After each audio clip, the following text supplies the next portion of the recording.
Welcome once again. इस video lecture class में आज हम लोग पढ़ने जा रहे हैं स्कोप ऑफ वेरिएबल्स, या फिर हम बोले स्कोप रूल्स ऑफ वेरिएबल्स। तो यहाँ पे ये शब्द स्कोप को मैं डिफाइन करना आवश्यक समझूंगा। सबसे पहले इस शब्द को मैं आपको बताता हूँ कि कोई भी वेरिएबल किसी प्रोग्राम में किन किन स्थानों पर एक्सेस मीन्स अवेलेबल मीन्स पहुंच के अंदर होता है अपने नाम और अपनी वैल्यू के साथ, वो कहलाता है उस वेरिएबल का स्कोप।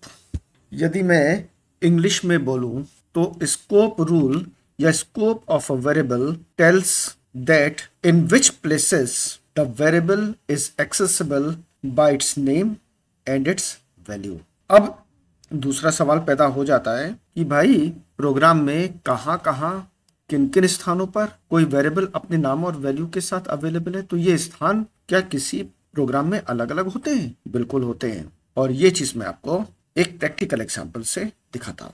और इसके लिए हम आ गए अपने पाई चार्ट के अंदर। एक वेरिएबल है जिसका नाम है आई एम ग्लोबल।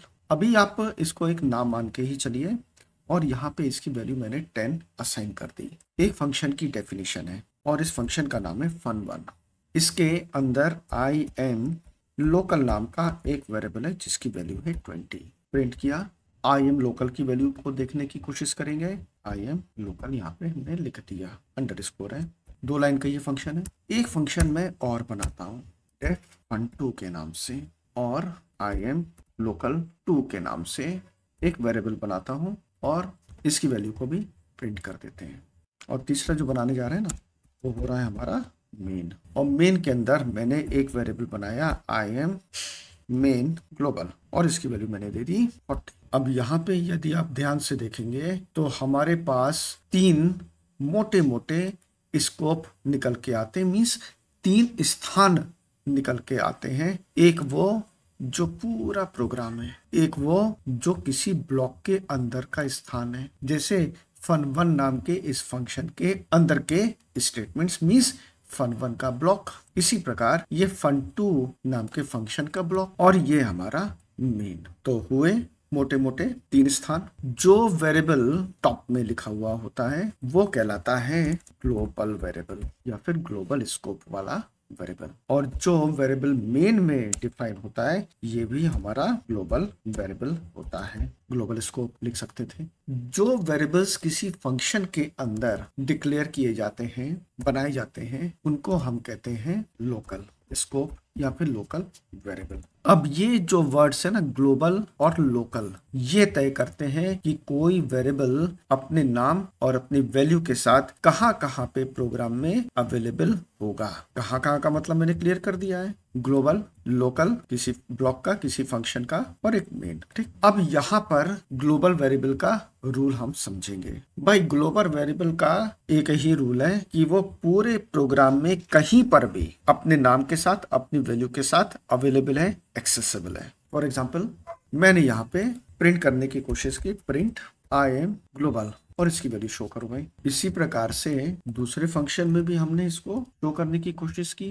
ठीक। और तीसरे स्थान पर भी हमने इसको कोशिश की शो करने की। तो जहां पर भी आई एम ग्लोबल है वहां इसकी वैल्यू हमको 10 मिलेगी। फंक्शंस को कॉल कर लेते हैं। fun1 को हमने कॉल किया और fun2 को हमने कर लिया। रन करते हैं और स्टेप बाय स्टेप चीजों को समझते हैं। एक बार फिर से रन किया। अब जहां पर आई एम ग्लोबल वेरिएबल को हमने यूज किया, हर जगह ये अवेलेबल था। जहां पे इसका नाम लिया गया, अपने नाम के साथ अवेलेबल था, वहां पे वो अपनी वैल्यू के साथ भी अवेलेबल था। चाहे वो लोकल स्कोप हो, मीन्स कोई ब्लॉक हो, या फिर कोई ओपन एरिया हो, ग्लोबल ये। अच्छा, मेन का जो वेरिएबल था जिसका नाम था आई एम मेन ग्लोबल है, तो ये भी ग्लोबल वेरिएबल, और यदि ये ग्लोबल वेरिएबल है तो फिर रूल तो इसके लिए भी होना चाहिए सेम। ये भी अवेलेबल होना चाहिए all over the program in any block, किसी भी ब्लॉक में, कहीं पर भी, किसी भी स्थान पर, पूरे प्रोग्राम में अवेलेबल होना चाहिए। तो चलिए देखते हैं। I am global main, I am global main, यही वेरिएबल का नाम है। नहीं,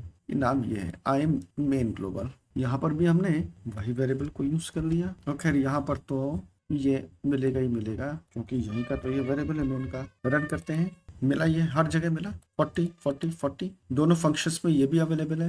तो यहाँ पे आपने एक चीज को समझा कि कोई variable on the top of the program लिखा हो, डिक्लेयर्ड हो, या फिर मेन के अंदर डिक्लेयर्ड हो, ये दोनों वेरिएबल्स ग्लोबल वेरिएबल कहलाते हैं, और कहलाते ही नहीं है, होते भी हैं, और ये हर स्थान पर प्रोग्राम में अवेलेबल रहते हैं, एक्सेसिबल रहते हैं अपने नाम और वैल्यू के साथ। ठीक, अब चलते हैं जरा लोकल के कैरेक्टरिस्टिक्स को देखते हैं। लोकल वेरिएबल किसी ब्लॉक के अंदर, खास करके किसी फंक्शन के ब्लॉक के अंदर डिक्लेयर होते हैं, और ये अपने नाम और वैल्यू के साथ वहीं तक एक्सेसिबल होते हैं जब तक कंट्रोल इसी ब्लॉक के अंदर है। मीन्स कहने का मतलब है कि अपने ब्लॉक के बाहर ये अवेलेबल नहीं होते हैं। जैसे मैंने यहाँ पर बोला कि आई एम लोकल, तो ठीक है 20 आपको मिलेगा।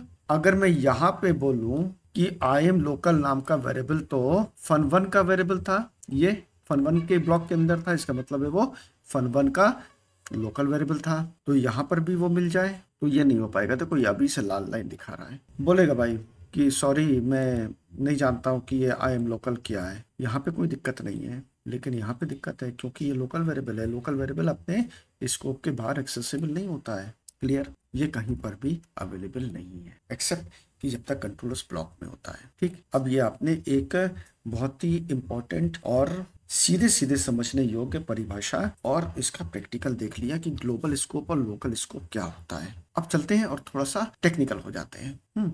इनको मैं हटाता हूँ वरना ज्यादा ये स्टेटमेंट्स हो जाएंगे। यहाँ पर मान लो कि मैंने यहाँ पे लिखा आई एम ग्लोबल, तो ठीक है, कौन सा वेरिएबल मिलेगा? यही वाला मिलेगा जो आई एम ग्लोबल है, और इसकी वैल्यू को मैं चेंज करना चाहता हूँ फ्रॉम 10 to 100, हो जाएगा भाई। अगर ये ग्लोबल वेरिएबल हर जगह अवेलेबल है तो वो हर जगह से एक्सेसिबल भी है और हर जगह से वो मॉडिफाइबल भी है। मीन्स वो कहीं से भी उसकी वैल्यू को चेंज किया जा सकता है। हो गई चेंज, यहाँ पर हमने चेंज की, और उसके बाद चूंकि फंक्शन को हमको कॉल पहले करना पड़ेगा। जब हम फंक्शन को कॉल करेंगे खास करके fun1 को, तभी कंट्रोल इसमें जाएगा और आई एम ग्लोबल की वैल्यू को चेंज कर देगा। इसके बाद मैं जब इसको प्रिंट करने की कोशिश करूंगा तो मुझे चेंज वैल्यू 100 मिलनी चाहिए, ना कि 10 मिलनी चाहिए। रन किया, किंतु हमको मिला यहाँ पे वही पुराना 10।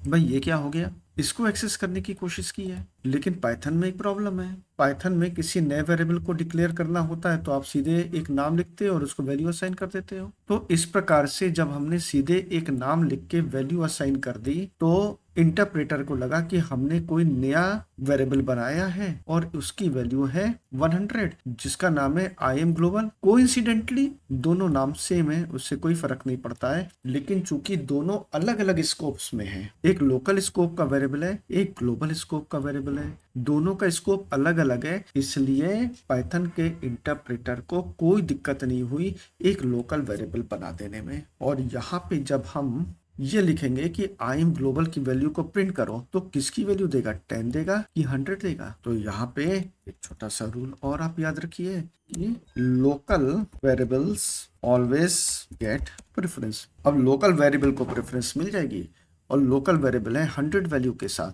तो यहाँ पे मिलेगा हमको 100। किंतु ये लोकल वेरिएबल का असर तो तभी तक रहेगा ना जब तक कंट्रोल इस फंक्शन के अंदर है, इस फंक्शन के ब्लॉक में। कंट्रोल बाहर निकला, ग्लोबल नाम का ये लोकल वेरिएबल खत्म। हाँ, ओरिजिनल जो ग्लोबल वेरिएबल था वो अवेलेबल है अपनी वैल्यू के साथ। रन करते हैं, लोकल वेरिएबल को प्रेफरेंस मिला fun1 के अंदर, ठीक, किंतु जब उसका स्कोप खत्म हो गया तो फिर ग्लोबल वेरिएबल वापस अपने स्कोप में आ गया। अब समस्या क्या होती है कि मान लो कि किसी ग्लोबल वेरिएबल को किसी फंक्शन के अंदर मींस लोकल स्कोप के अंदर हम चाहते हैं कि वो हमको मिले और हम उस पर कुछ काम कर सकें, तब हमको क्या करना पड़ेगा? कीवर्ड ग्लोबल का यूज करना पड़ेगा।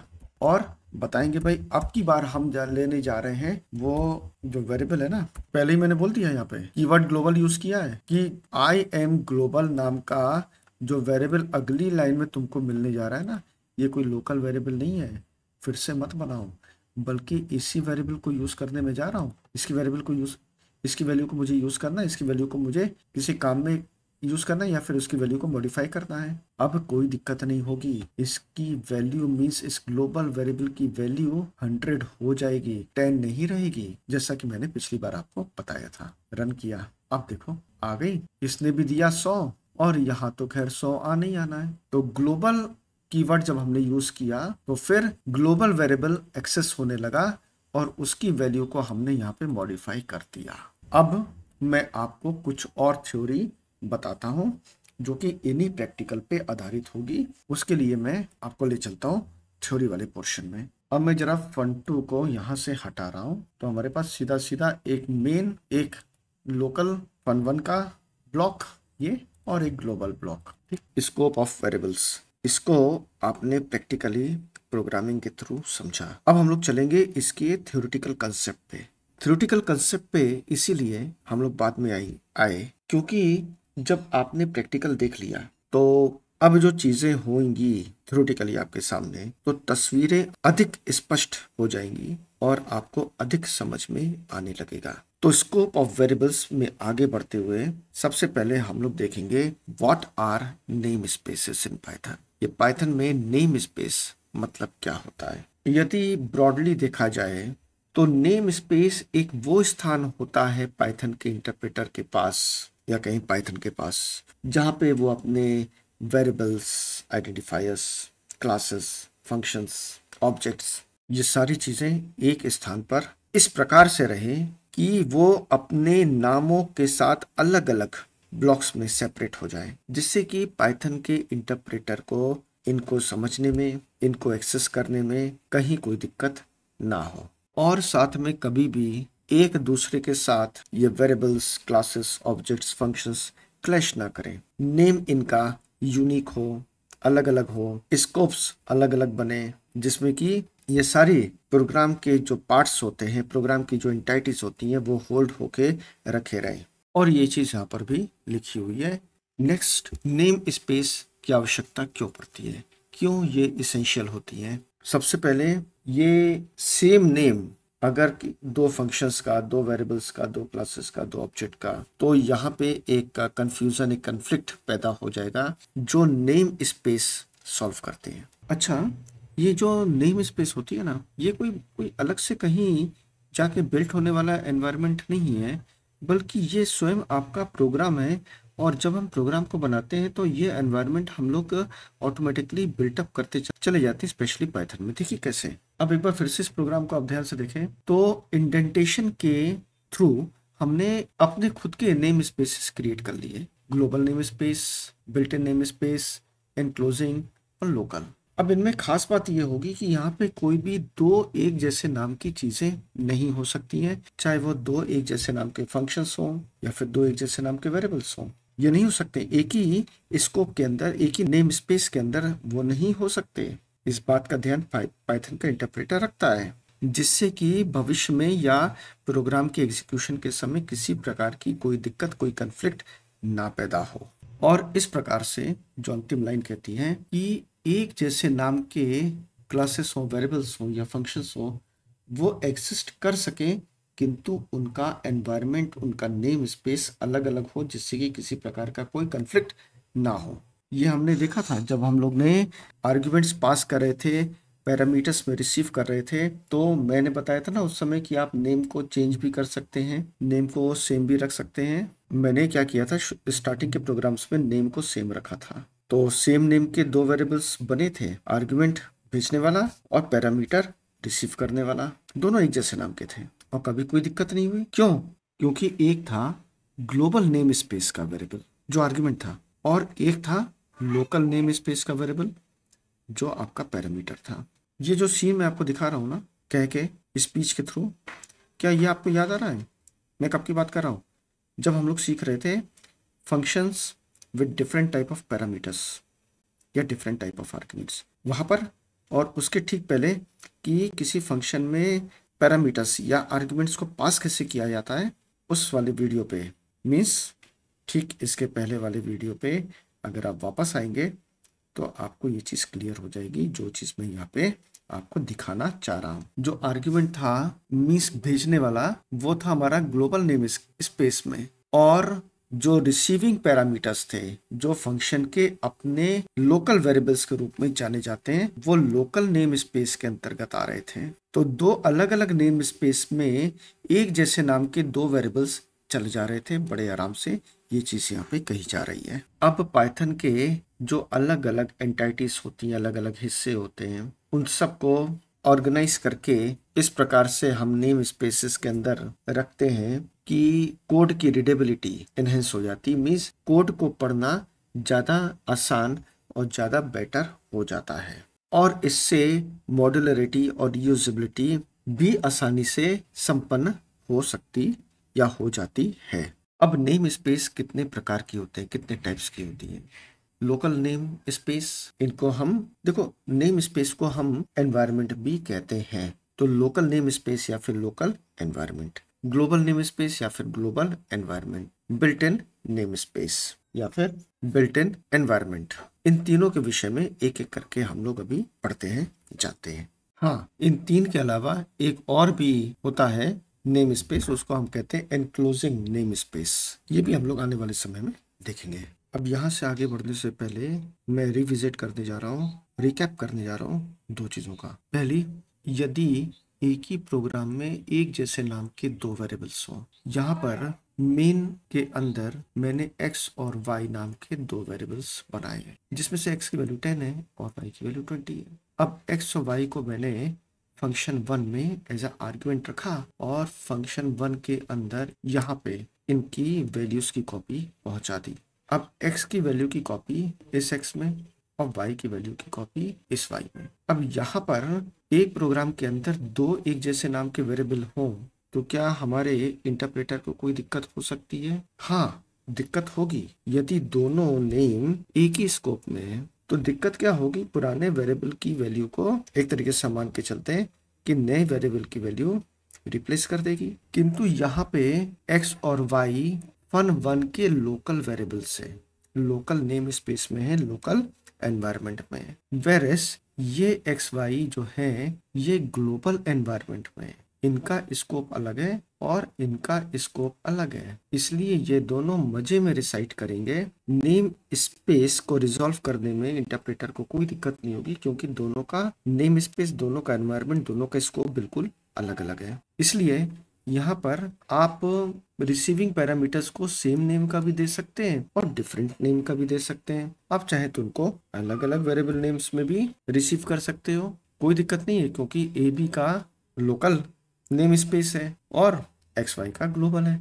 चलो, इस केस में, हमारे केस में चूंकि हमने एक फंक्शन को और कॉल कर लिया यहाँ पे, तो हम बोल देंगे एनक्लोजिंग नेम स्पेस है ए बी का। ठीक, दूसरी चीज जो मैंने आपको ग्लोबल वेरिएबल के लिए समझाई थी कि यदि हमको ग्लोबल वेरिएबल का यूज करना है किसी लोकल एनवायरनमेंट में तो हम ग्लोबल कीवर्ड का यूज करते हैं, और यदि ऐसा नहीं करेंगे, मान लो हम ऐसा नहीं करते हैं, अब ये चीज मैं आपको पहले समझा चुका हूँ, फिर भी तो ये कौन सा ग्लोबल है और ये कौन सा, दोनों का नाम तो सेम है। अब क्या हुआ कि बात वहीं आके अटक गई, क्योंकि इस आई एम ग्लोबल का स्कोप जो है वो ग्लोबल है, और जब मैंने आई एम ग्लोबल लोकल या एनक्लोजिंग नेम स्पेस में बनाया तो इसका नेम स्पेस अलग हो गया, तो इंटरप्रेटर को कोई दिक्कत नहीं है। बस अगेन एक जैसे नाम के दो वेरिएबल्स हो गए, किंतु दोनों का नेम स्पेस अलग अलग है, इसलिए एक ऑल टुगेदर ये नया वेरिएबल क्रिएट हो गया, ग्लोबल वेरिएबल एक्सेस नहीं हुआ। अब यहाँ पे एक रूल होता है जो मैं अभी आपको तुरंत इसके बाद बताऊंगा, वो उसको कहते हैं हम लोग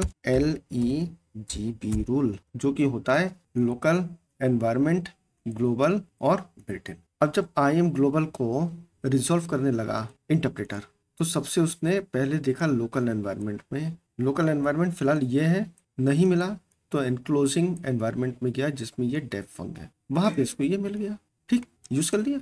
हाँ, यदि हमको ग्लोबल यहाँ पर यूज करना था एनक्लोजिंग या लोकल एनवायरनमेंट में, तो फिर हमने ग्लोबल कीवर्ड का यूज किया। ओके, चलो अब इसको बंद करते हैं और चलते हैं थोड़ा सा डायग्रामेटिकली चीजों को देखने के लिए। जो प्रोग्राम मैंने अभी आपको बताया था उसको मैंने यहाँ पर स्लाइड में ले आया हूँ, और मैंने कलर स्कीम से अलग अलग ब्लॉक्स बना के तैयार कर दिए हैं। That is local name space, enclosing name space, global name space, और सबसे बाहर जो आप देख रहे हैं ना, ये थिक ब्लू लाइन, ये हमारा बिल्ट इन नेम स्पेस।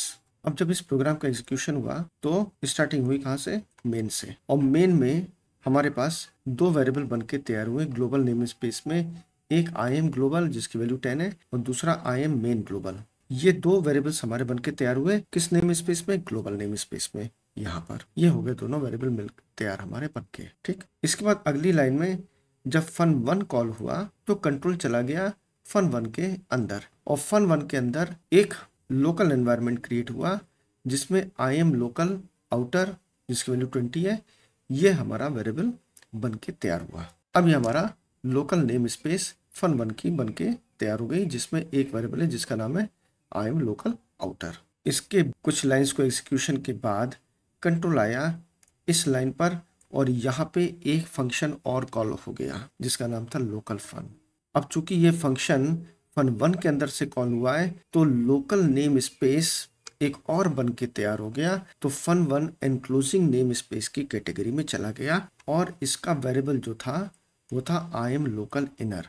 एक नेम स्पेस और बन के तैयार हो गया।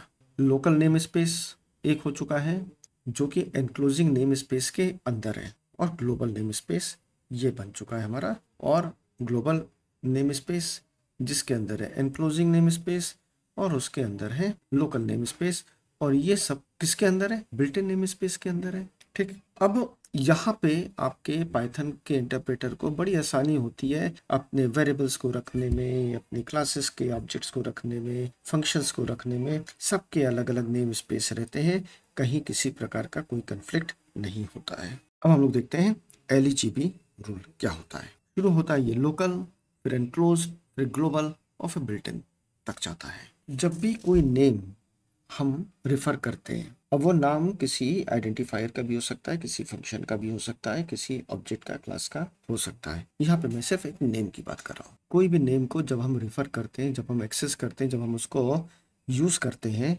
सिंपल टर्म्स में, तब पाइथन का इंटरप्रेटर उसको खोजता है कि भाई वो है कहाँ। तो सबसे पहले वो खोजने के लिए लोकल एनवायरनमेंट में जाता है। अगर लोकल एनवायरनमेंट में सेम नेम, वही नाम मिल जाता है तो भाई उसकी वैल्यू को पाइथन इंटरप्रेटर यूज कर लेता है। और ये चीज आपने देखी थी ग्लोबल और लोकल जब मैं आपको बता रहा था। अभी मैंने इसका रिकैप के समय फिर से मैंने उसको बताया था कि एक जैसे नाम के दो वेरिएबल हो गए थे लेकिन दोनों का स्कोप अलग अलग था, तो लोकल वेरिएबल ने प्रेफरेंस पा गया था और लोकल वेरिएबल ही पाइथन का इंटरप्रेटर ने यूज किया था उस ब्लॉक के अंदर।